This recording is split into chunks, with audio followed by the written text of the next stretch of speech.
Yo, what's up mga kaibigan? Nalina tayo magkwentuhan. Napag-usapan nga natin na ang Los Angeles Lakers at ang Denver Nuggets ay nagpwestuhan pa sa top 6 ng playoffs para sa Western Conference. Bukas pa din nga ang pinto para sa Lakers na maabot ang third seed, lalo na't laban lang nga sa Utah Jazz ang last game nila at laban naman sa San Antonio Spurs ang last game ng Denver Nuggets.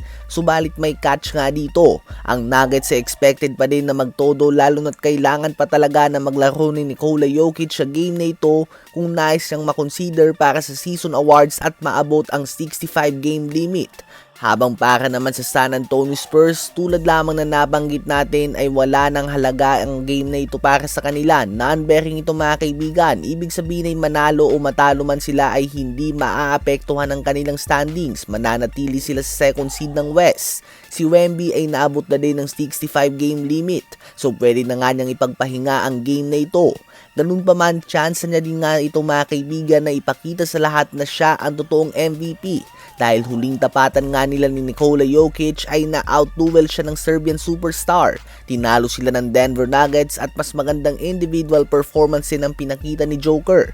Posibleng sa game na ito magdedesisyon ng MVP dahil kung magagawa nga ni Wemby na i-dominate si Jokic at malagay ang Denver Nuggets sa 4th seed, most likely ay siya nga ang magwawagi ng MVP award. Habang kung mababaliktad naman ito at si Jokic ang magwawagi, mahirap nga na ibigay kay Wemby ang award kung 2 beses siyang na-dominate ni Joker. Kaya naman posibleng si Jokic o kaya naman si SGA ang magwagi kung ganitong mangyayari.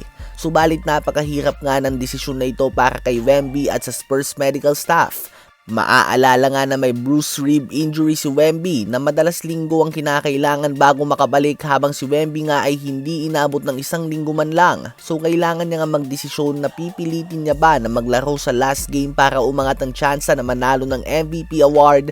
Isang bagay na hindi natin tiyak kung mabibigyan pa ng ulit ng tsansa si Wemby dahil malay ba natin nang tamaan siya ng malalang injury at hindi na siya makapaglaro ng matagal. Dapat niya bang pilitin na maglaro kahit na andun ang posibilidad na tamaan siya ng injury at hindi makapaglaro sa playoffs, o kaya naman ipagpahinga na lamang ito, lalo na siya naman ang MVP frontrunner. Ngunit binibigyan niya nga ng chance si Jokic na mas palakasin pa ang kanyang kaso para sa award na ito kung sakaling magpapahinga siya mga kaibigan. Bata pa naman si Wemby, subalit hindi nga natin tiyak kung darating pa ba ulit ang ganitong oportunidad.